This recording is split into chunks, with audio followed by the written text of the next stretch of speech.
So if you think back to November last year and prior, this was of course the problem in Birmingham, wasn't it? But now we've solved that by getting away from them to physical safety, and now the managing director is hiding, possibly due to the garbage within the bureaucracy. Time of recording, still no police. It's quite obvious to anyone with 3 brain cells to put together. Again, you can't actually try and kill your court officers off because they want to report things via the serious misconduct policy, and the woman running your whistleblowing email box is so dumb that you let her carry on for 6 years during a global disaster when her response is quite clearly dishonest and she's lying to the head of the McGraths. So the Brummies can work this one out. It's not really my problem anymore.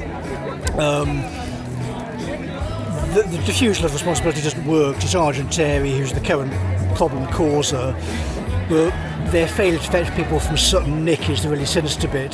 So if these idiots can do theatre performances in my local gymnasium rather than actually have a civil discussion about the behaviour within the court service, then fairly obviously the city's now sort of effectively feral. There's no realistic prospect of getting justice if you are intelligent and don't want your property to be seized or looted by some of John Cotton's patronage network. So it is probably advisable to get physically away if possible. We're lucky to have plenty of capital that's quite liquid. So because these people are quite dumb, when I'm talking about recovery of assets, they're talking about a pen in an office or somewhere, while I'm talking about property and pension assets, that kind of stuff. But the point is the dam can't hold. They keep being given these ultimatums. At some point somebody's going to walk into McGrath & Co and say, by the way, has anyone heard from this bloke since November? And it's probably going to be one of the most embarrassing conversations they've ever had if the answer is no. But the current person who is responsible for diversity, who's now the current head of West Midlands Police, because the previous head should have been on this last year, current bloke's already given in, so his back has already gone. You can explain this to him in 5 minutes, giving him the literature that we've been pumping at the lawyers for 6 years.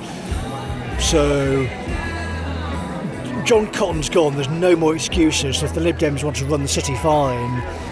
But if they think they're getting away without sort of FOIs into the archives, this kind of stuff, serious criminal investigations, they're delusional.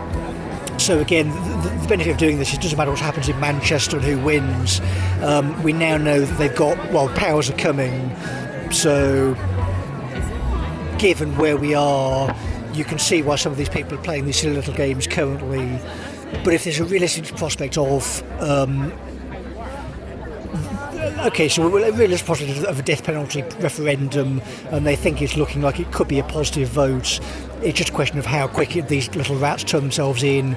I mean, you look at people like Hallard, Dawn Hewins, those kind of people from 2020, get them out, interview them under caution, and then you do the paper trail from them onwards, because we're challenging her, back then. And when we say it's in the servers, it's not just Birmingham servers, it's Amazon web servers. So these, of course, are designed to withstand a nuclear war. So, you can get... The data is there. You've got to get investigators to go in with forensic database people, pull it off, analyse it. Then you've got sufficient cases to go into Birmingham University, which I presume is what's happening already. I presume that's Graham Betts' job. But Betts can't play these silly little games. I mean, he's been involved with this as well, and Gold Commander himself is partly responsible for all this mess. So clearing Boeing now is good, but it's criminal prosecutions. Of course, what they were doing is producing this stuff prior to the event, then they throw it out. So it's like it's effectively sort of Radio Rwanda type stuff. Okay, we're going to attack people now, guys. Here's all the messages coming out into your eyeballs. Because we're just monkeys, it's a numbers game, so 20-30% of your population comply and go around behaving badly. Well, you've got a mob, haven't you? So this is how it works.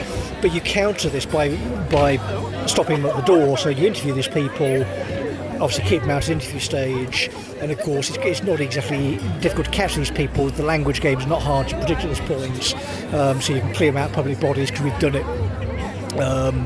6 years of catching these people, started with Michelle Hart in 2020 and Scriven. We'd got our feet planted firmly enough to say, sorry, this is nonsense, get out. And because we were in compliance, you had some authority at that point, even with the chaos, to say, get out, and it actually be enforced. But of course, the ricochet effect from the get out was never actually resolved by the commissioners, so here we are.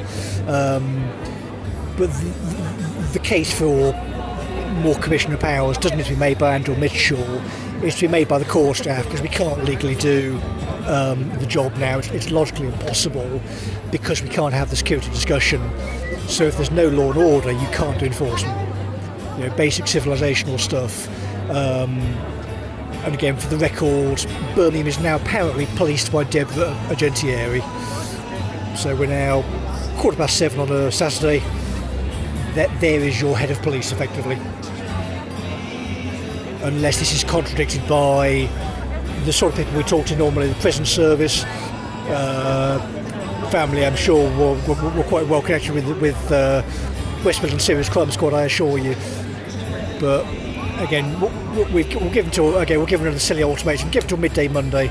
Let's have a West Midlands police detective have a chat with Mr McGrath about the managing director and some of her theatrics. I shall stop ranting.